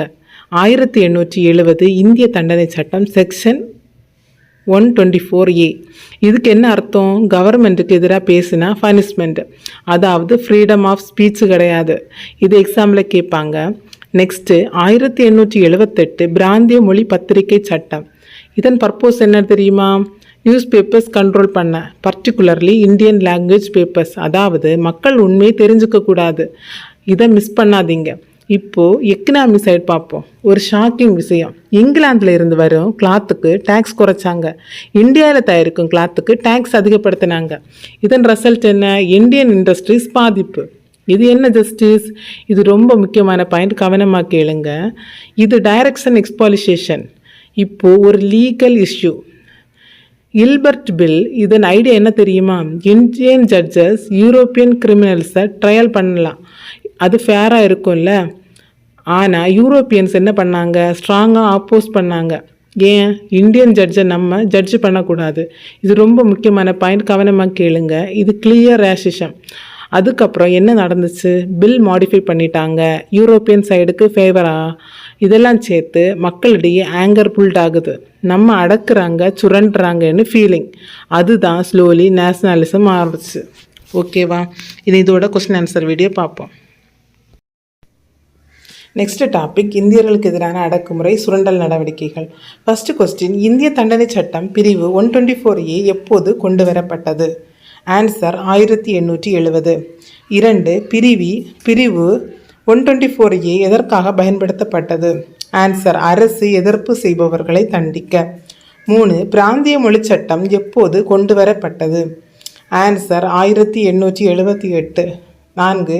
இந்த சட்டம் எதை கட்டுப்படுத்தியது? ஆன்சர் பத்திரிகைகள். 5. இந்த சட்டங்கள் என்ன விளைவை கொடுத்தது? ஆன்சர் எதிர்ப்பை தூண்டியது. 6. எந்த பொருளின் சுங்கவரி குறைக்கப்பட்டது? ஆன்சர் இறக்குமதி பருத்தி துணி. 7. எந்த பொருளின் உள்நாட்டு வரி உயர்த்தப்பட்டது? ஆன்சர் இந்திய பருத்தி துணி. 8. இதனால் என்ன உணர்வு ஏற்பட்டது? ஆன்சர் மன நிறைவின்மை. 9. ரிப்பன் யார்? ஆன்சர் அரச பிரதிநிதி. 10. இல்பர்ட் மசோதா என்ன வழங்கியது? ஆன்சர் இந்திய நீதிபதிகளுக்கு அதிகாரம். 11. இந்திய நீதிபதிகள் யாரை விசாரிக்க முடிந்தது? ஆன்சர் ஐரோப்பியர்கள். 12. இந்த மசோதாவுக்கு யார் எதிர்ப்பு தெரிவித்தனர்? ஆன்சர் ஐரோப்பியர்கள். 13. எதிர்ப்பின் விளைவாக என்ன செய்யப்பட்டது? ஆன்சர் மசோதா திருத்தப்பட்டது. 14. திருத்தம் யாரின் விருப்பத்திற்கேற்ப செய்யப்பட்டது? ஆன்சர் ஐரோப்பியர்களின் விருப்பம். இனி நெக்ஸ்ட் ஹெட்டிங்கோட ஸ்டோரி பார்ப்போம். நெக்ஸ்ட் சைடு ஹெட்டிங் என்னென்னா, பத்திரிகைகளின் பங்கு. ஒரு நாட்டில் மக்கள் எல்லாம் அமைதியாக இருக்காங்க. ஆனால் ஒரு நாள் அவர்கள் எல்லாரும் ஒரே நேரத்தில் விழித்துக்கிட்டாங்கன்னா அவர்களை யார் விழிக்க வச்சது? அது யாருன்னு தெரிஞ்சால் நீங்கள் ஷாக் ஆகுவீங்க. பத்திரிகைகள். இந்தியாவில் ஒரு பெரிய சேஞ்ச் பிரிண்டிங் ப்ரெஸ் வந்ததால் ஆரம்பிச்சது. அதாவது நியூஸ் ஐடியாஸ் எல்லா மக்கள்கிட்ட ரீச் ஆக ஆரம்பிச்சது. இது ரொம்ப முக்கியமான பாயிண்ட், கவனமாக கேளுங்க. முதல்ல தன்னாட்சி, மக்களாட்சி, உரிமைகள், இந்த ஐடியாஸ் மக்கள்கிட்ட யார் கொண்டு சென்றாங்க? பத்திரிகைகள்.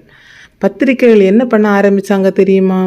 கவர்மெண்ட்டை கிரிட்டிசைஸ் பண்ண ஆரம்பித்தாங்க. அதாவது நீங்கள் பண்ணுறது சரியில்லைன்னு ஓப்பன்லேயே சொல்ல ஆரம்பித்தாங்க. மக்களுக்கு என்ன நடந்துச்சு? அவேர்னஸ் வந்துச்சு. ரியல் லைஃப் எக்ஸாம்பிள், நீங்கள் ஒரு ப்ராப்ளமில் இருக்கீங்கன்னு நினச்சிக்கோங்க. யாராவது வந்து அதை எக்ஸ்பிளைன் பண்ணி சொல்யூஷன் சொன்னால் உங்களுக்கு கிளாரிட்டி வரும் இல்லையா? அதே மாதிரி தான் பத்திரிகைகள். முதல் முக்கியமான பத்திரிகைகள் ராஜாராம் மோகன் ராய், சம்வத் கௌமுதி 1821, மிராத் உல் அக்பர், இது எக்ஸாம்பிள் கேட்பாங்க. இவை என்ன பண்ணுச்சு தெரியுமா? பப்ளிக் இஷ்யூஸ் எக்ஸ்பிளைன் பண்ணாங்க, மக்களுக்கு நாலேஜ் கொடுத்தாங்க. பின்னாடி என்ன நடந்துச்சு? நிறைய நியூஸ் பேப்பர் ஸ்டார்ட் ஆனது. எதற்காக? பப்ளிக் ஒப்பீனியன் உருவாக. சில முக்கியமான papers Amrita Bazar Patrika, the Bombay Chronicle, the Tribune. The Indian Mirror, the Hindu, Swadesamitran. இது ரொம்ப முக்கியமான பாயிண்ட், கவனமாக கேளுங்க. இந்த நியூஸ் பேப்பர்ஸ் நேஷ்னலிசம் வளர்க்க பெரிய ரோல் ப்ளே பண்ணிருச்சு. அதாவது ஒரு வில்லேஜில் இருந்தவன் மற்றொரு ஸ்டேட்டில் நடந்தது தெரிஞ்சுக்க ஆரம்பித்தான். இதனால் என்ன ஆகும்? யூனிட்டி, காமன் ஃபீலிங், அதுதான் தேசிய உணர்வு. ஓகேவா? இனி இதோட கொஸ்டின் ஆன்சர் வீடியோ பார்ப்போம். பத்திரிகைகள் பங்கு. ஃபர்ஸ்ட் கொஸ்டின், இந்தியாவில் அச்சு இயந்திரம் அறிமுகமானது ஏன் முக்கியம்? ஆன்சர், நவீன சிந்தனைகளை பரப்ப உதவியது. 2, அச்சு இயந்திரம் எந்த சிந்தனைகளை பரப்பியது? தன்னாட்சி, மக்களாட்சி, குடிமை உரிமைகள், தொழில்மயமாக்குதல். 3, பத்திரிகைகள் என்ன செய்ய தொடங்கின? ஆன்சர், அரசியலை விமர்சித்தன. 4, பத்திரிகைகள் மக்களிடம் எதை எடுத்துரைத்தன?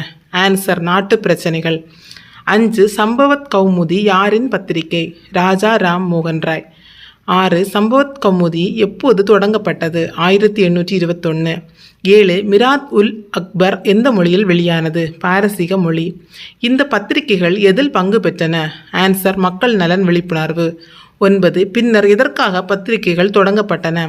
ஆன்சர், மக்கள் கருத்து உருவாக்க. 10, பத்திரிகைகள் எந்த உணர்வை வளர்த்தன? ஆன்சர், தேசிய உணர்வு. 11, அமிர்த பஜார் பத்திரிகா எதற்கு உதாரணம்? ஆன்சர், தேசிய பத்திரிகை. 12, தி பாம்பே கிரானிக்கல் என்ன? ஒரு முக்கிய பத்திரிகை. 13, தி ட்ரிபியூன் என்ன? ஒரு முக்கிய பத்திரிகை. தி இண்டியன், இதெல்லாம் முக்கிய பத்திரிகை. தி இந்து, சுதேசிமித்திரன், இதெல்லாம் முக்கியமான பத்திரிகைகள். ஓகேவா? இனி அடுத்த டாப்பிக்கோட கொஸ்டின் ஆன்சர் வீடியோ இந்த ஸ்டோரி பார்ப்போம். நெக்ஸ்ட் நம்ம பார்க்க போகிற டாபிக், இந்தியாவின் பழம்பெருமையை வணங்குதல். நம்ம இந்தியா ஒரு காலத்தில் உலகத்தில் நம்பர் 1 இருந்துச்சுன்னு சொன்னால் நம்புவீங்களா? அதுவும் சயின்ஸ், மேக்ஸ், ஃபிலோசஃபி எல்லாத்தையும் டாப் பண்ண சொன்னால். ஆனால் ஒரு டைமுக்கு அப்புறம் அந்த பெருமையெல்லாம் மறந்துட்டோம்னா அதை மீண்டும் யார் நினைவுபடுத்தினாங்க தெரியுமா? வெளிநாட்டு ஸ்காலர்ஸ் தான். சில முக்கியமான பேர்கள், வில்லியம் ஜோன்ஸ், சார்லஸ் விக்கின்ஸ், மேக்ஸ் மெல்லர். இவர்கள் என்ன பண்ணாங்கன்னா, அரபிக், பர்சியன், சன்ஸ்கிரிட் இருந்த பழைய நூல்களை இங்கிலீஷுக்கு டிரான்ஸ்லேட் பண்ணாங்க. இது ரொம்ப முக்கியமான பாயிண்ட், கவனமாக கேளுங்க. இதனால் என்ன நடந்துச்சு தெரியுமா? உலகமே இந்தியாவின் பழைய அறிவை தெரிஞ்சுக்க ஆரம்பிச்சது. அதுக்கப்புறம் இந்தியர்களுக்கு என்ன ஃபீலிங் வந்திருக்கும்? நம்ம நாட்டில் இவ்வளோ பெரிய ஹிஸ்ட்ரி இருக்கான்னு ப்ரௌட் ஃபீல் வந்துருச்சு. ரியல் லைஃப் எக்ஸாம்பிள், நீங்கள் ஒரு பழைய ஃபேமிலி ஆல்பம் பார்த்தீங்கன்னா அப்போ தான் தெரியும் இல்லையா நம்ம ஃபேமிலி இவ்வளோ அச்சீவ்மெண்ட்ஸ் இருக்கான்னு. அதே மாதிரி தான் இந்தியர்களுக்கும் நடந்தது. இதிலிருந்து என்ன வந்துச்சு? நேஷ்னலிசம். சில லீடர்ஸ் என்ன சொன்னாங்க தெரியுமா? நம்ம இந்திய சிந்தனை, நம்ம கல்ச்சர், நம்ம வேல்யூஸ் இவைகளை மீண்டும் கொண்டு வரணும். இது எக்ஸாம்பிள் கேட்பாங்க.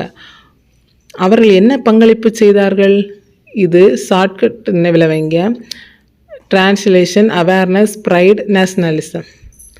இதுதான் முக்கியமான பாயிண்ட். பழம்பெருமையை நினைவுபடுத்தினால்தான் இந்தியர்கள் தங்களையே நம்ப ஆரம்பித்தாங்க. ஓகேவா? இனி இதோட கொஸ்டின் ஆன்சர் வீடியோ பார்ப்போம். இந்தியாவின் பழம்பெருமையை வணங்குதல். முதல் கொஸ்டின், கீழ் திசைவாதிகளில் ஒருவர் யார்?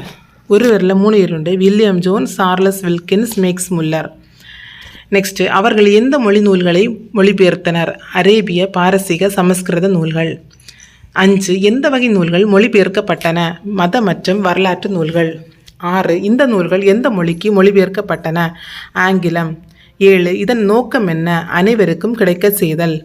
8, இந்திய மரபு எதை காட்டியது? புலமை மற்றும் செழுமை. 9, தொடக்க தேசியவாதிகள் என்ன விரும்பினர்? ஆன்சர், பண்டைய பெருமையை மீட்டெடுக்க. 10, தேசியத்தின் குறிக்கோள் என்ன? ஆன்சர், இந்திய சிந்தனை மற்றும் குணநலன்களை மீட்டெடுப்பது. 11, தேசியம் எதை வளர்க்க வேண்டும்? ஆன்சர், இந்திய உணர்வு மற்றும் ஆற்றல். 12, உலக பிரச்சனைகளை எப்படி தீர்க்க வேண்டும்? ஆன்சர், இந்திய மனப்பாங்கில். 13, இந்த கருத்தை கூறியவர் யார்? ஆன்சர், அரவிந்த் கோஷ். ஓகேவா? சரி, இவ்வளோ பவர்ஃபுல்லாக இந்த லெசன் பார்த்தோம் இல்லையா? ஆனால் இன்னும் கொஞ்சம் பேலன்ஸ் இருக்குது. ஒரே வீடியோவில் ஃபுல் லெசனும் கவர் பண்ண முடியலை. அதனால் என்ன பண்ணலாம்? நெக்ஸ்ட் பார்ட் வீடியோவில் மீதமுள்ள லெசனை எக்ஸ்பிளைன் பண்ணுறேன். இம்பார்ட்டன்ட் கொஸ்டின்ஸ் ஆன்சரையும் பார்க்கலாம். இதை மிஸ் பண்ணாதீங்க, ஏன்னா இது எக்ஸாமுக்கு ரொம்ப யூஸ்ஃபுல். இந்த வீடியோ உங்களுக்கு யூஸ்ஃபுல்லாக இருந்தால் லைக் பண்ணுங்கள், உங்கள் ஃப்ரெண்ட்ஸ் கூட ஷேர் பண்ணுங்கள், சேனல் சப்ஸ்கிரைப் பண்ணுங்கள், எனக்கு சப்போர்ட் பண்ணுங்கள். இன்னும் நல்ல கண்டென்ட் கொண்டு வரேன். நெக்ஸ்ட் பார்ட்டில் சந்திப்போம். ரெடி ஆயிருங்க. ஓகேவா?